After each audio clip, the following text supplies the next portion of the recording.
Roy S. Moore, the Republican Senate nominee in Alabama, has vehemently denied allegations of 4 women who say he pursued them, ually or romantically, when they were teenagers.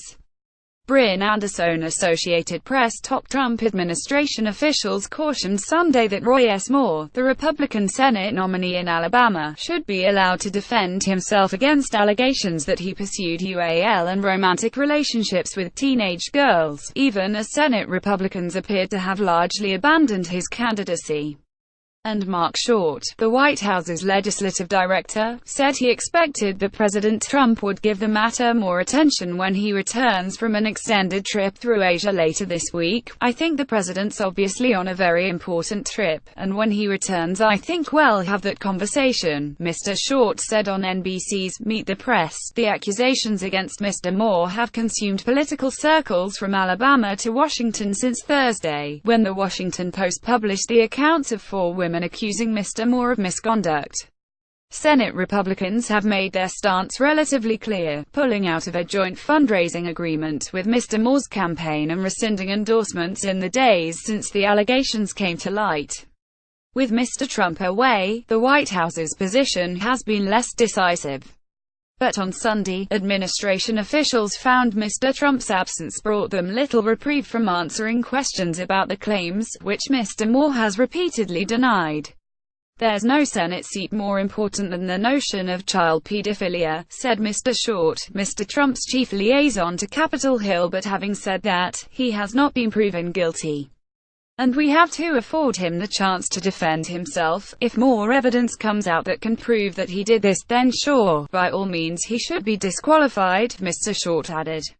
"But that's a huge if." Kellyanne Conway, the White House counselor, said on ABC's This Week that the conduct as described was disqualifying, but that judgment should not be rendered based on a single news article. "I only know what I read," Ms. Conway said. "And I take very seriously allegations like this, particularly when they involve somebody who happened to be one of my daughter's ages, but," she added, "it would be a very dangerous precedent for any of us, for any person in this country to just be cast aside as guilty because of press reports." The accusations against Mr. Moore were made on the record by 4 women. They included that he molested a 14-year-old girl, Lee Kaufman, when he was 32 and pursued relationships with 3 other teenage girls when he was in his 30s. Mr. Moore has remained defiant in the face of those accounts, seeking to discredit the women and accusing them of speaking out so close to an election to try to sink his candidacy. On Sunday, Senator Patrick J. Toomey, Republican of Pennsylvania, joined a small contingent urging fellow Republicans to consider supporting a write-in candidate to challenge Mr. Moore. During an appearance on Meet the Press, Mr. Toomey said Senator Luther Strange, who lost to Mr. Moore in Alabama's Republican primary race this fall, would be a strong challenger again. And Mr. Toomey left open the possibility that Senate Republicans could refuse to seat Mr. Moore should he win. "We'll probably never know for sure exactly what happened," he said. "But from my point of view, I have to say, I think the accusations have more credibility than the denial. I think it would be best if Roy would just step aside." Democrats have been happy to sit back and Republicans tie themselves in knots over what to do about Mr. Moore.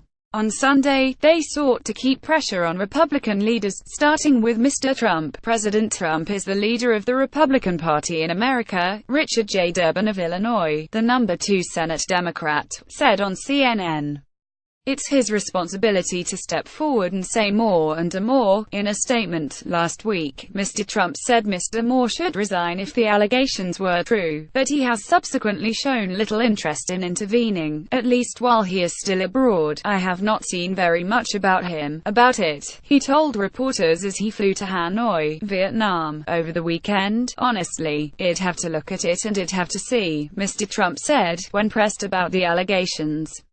"I'm dealing with the folks over here, so I haven't been able to devote very much time to it." And as some Republicans spoke of a write-in campaign, Democrats were also eager to remind voters that they had another alternative: their nominee, Doug Jones, a Birmingham prosecutor.